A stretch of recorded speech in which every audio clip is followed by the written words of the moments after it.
See?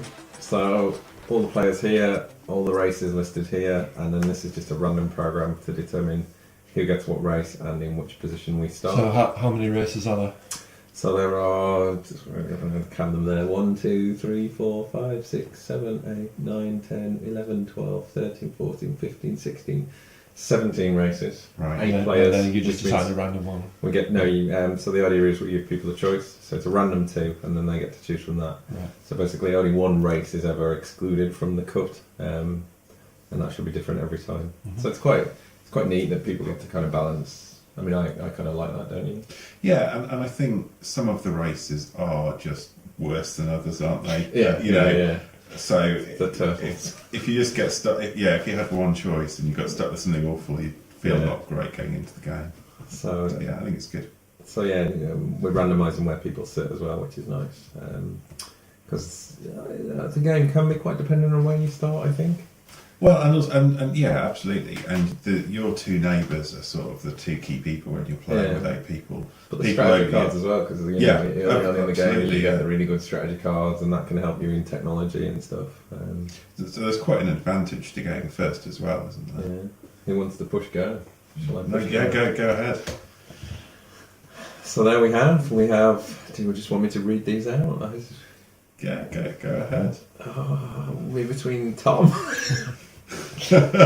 So we've got Psycho Man Sam can be the Emirate of Khan. Have you got that card? Should we show them that?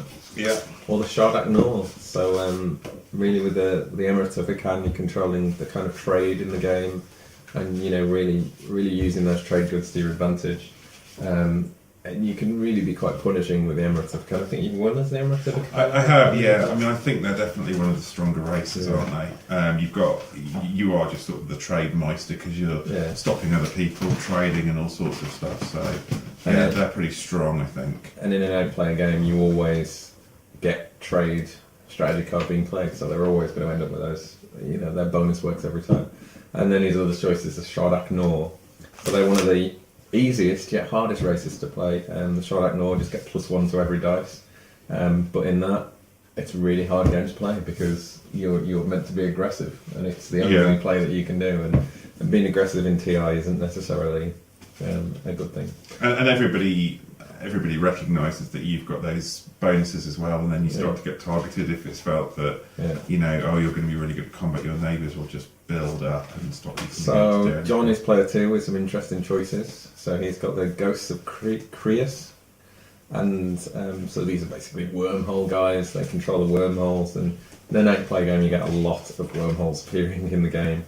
So that'll give John a really good bonus for moving about the board, and it's probably plays his playstyle, to be honest. And John he likes to be mobile, doesn't he? I haven't played as them, but they always strike me as being quite complicated. Yeah. They seem easy to mess up. Yeah, so their racial ability as well, that can their special ship, their flagship can generate a wormhole behind it, and I don't think even today we know how to play that role properly. No, that's right. They're complicated. And then he's got the Embers of Muat. This is the race that I was in the previous game, and they are again. They look quite intimidating. So they're the only race that starts with a war sign and also the capability to really cause some damage with that. Although it is slightly hampered to begin with. It can't move very fast, so it's not brilliant, but it looks quite imposing on the board, and everybody will come and target you straight away, as I found. Yeah, get that Warson, especially with who he's next to. That might make his choice. So Merrick's got a bit of a difficult first choice of races, to be honest. I wouldn't like that choice. Federation of Sol or the Necrovirus. So the Federation of Sol is basically Earth. You get a lot of people. I don't know what that says about the human race. That's another conversation. But yeah, you can spawn people wherever and try and invade planets is your thing. Or the Necrovirus, which are one of the newer races, which are basically like the Borg, I guess. They're just kind of going along, stealing technology off everybody. So you can never gain your own technology, you have to steal it, which makes it a very aggressive game, really. But with a Necrovirus possibly starting next to Embers of Muat, that could be a really aggressive game. And within turn 1, they can steal the the Warsons, and if they manage to steal it, their Warsons are actually better than the Embers of Muir. Yeah. So yeah. So that would be a really strong start. Now it's over to you. Player 4, Paulie G. That's me. What so have you got? I've got an interesting choice. So I've got the Yin Brotherhood, who I've not played as before. I think they're quite an aggressive race from what I remember. They've got some bonuses on invasions and things like that. I think they've got that thing as well where they just basically ram other ships with their own kamikaze pilots. So they're an interesting choice. And then the Mentak Coalition, who are the space pirates. So they're like, they can steal trade goods from. It'd be quite good if they're Hakana in play. Yeah, so they are quite good with the. You get the bonus attacks on the cruisers as well with the Mentak, which is really good early on in the game. Yeah, so at this stage I'm probably leaning towards Mentak, but we will see. Then we've got Tom C, Beardy Tom, up with the Lizix Mine Net, one of the most powerful races in the game. They basically hog the dreadnoughts or the things that look like superstar destroyers.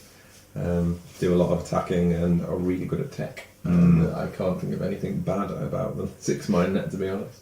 No, they're always one of the strong races. Yeah. And then his second choice is the Arborek, who are almost like Sol. They rely on their ground units, but they grow them. They can't build them.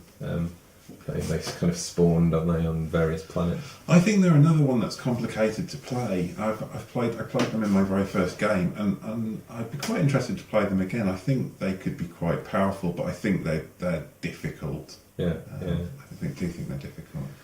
So it's me. So we're fairly close, but we're fairly close. Yeah, There's just one got Tom C person, between us. Yeah, my little slave. So I can be the Barony of Letnev. 2 classical races actually. The Barony of Letnev. Cat's just come in the window. She wants to play Twilight Imperium. So the Barony of Letnev, it's kind of the all-round okay race. I think they're not bad at anything and they're not brilliant at anything. Their homeworld's pretty powerful. They got a lot of industry on their homeworld. Yeah, I think I played those last game. Yeah, and you've played universities fairly recently as well, haven't you? I have. So the universities basically just spam technology. You get a lot of technology for free, and technology is one of the key aspects of the game. If you get behind on the tech race, you're not getting Warsons and everybody else is. You're stuffed. And quite a few of the objectives are tech related as well, aren't they? Tech of each colour, or 3 or 4 of one type. So even if you're not expanding, even if you're not expanding, you can pick up quite a few points just from spamming tech. And the downside of the universities is they suffer -1 to most attack rolls. So they're kind of the opposite of Sam's ability up there as the Shard Admiral.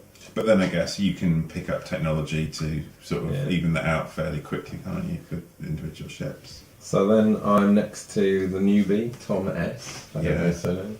I'm sure we'll learn it in the 12 to 13 hours we'll spend together. So the Xerxes... He's got an easy choice here, right? Although he doesn't know at the moment. Don't you think? I don't know. I mean, the Xerxes Kingdom, I think, are really underrated. Have you Okay. read their ability?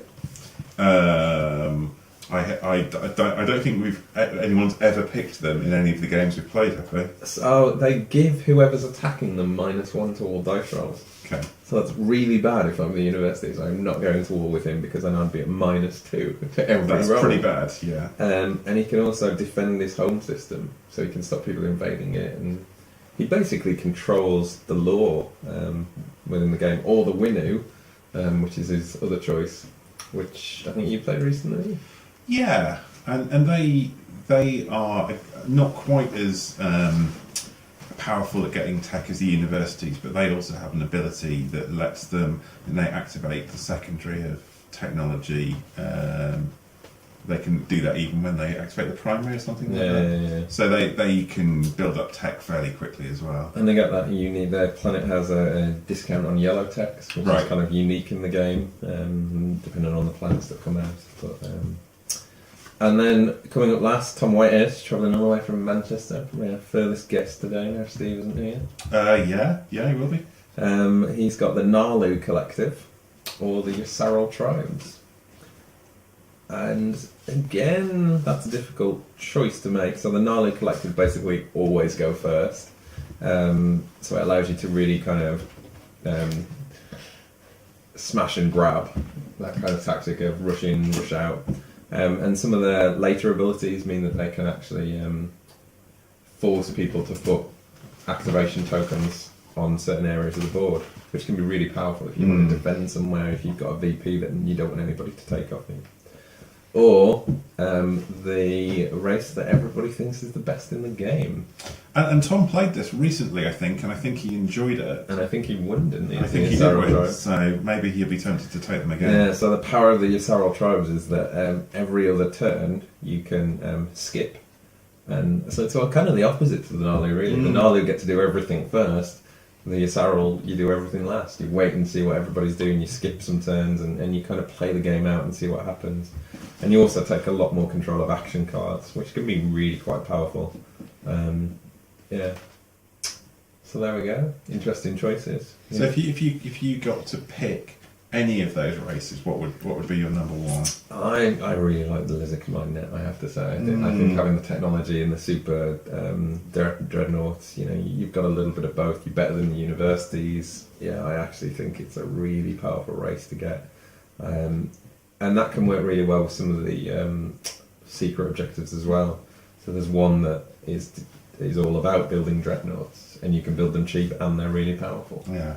So if you happen to get that, then it's just 3 points, isn't it? Because you're going to do it anyway. I guess you could argue the same with the universities. That there's tech-related ones that you could get straight away.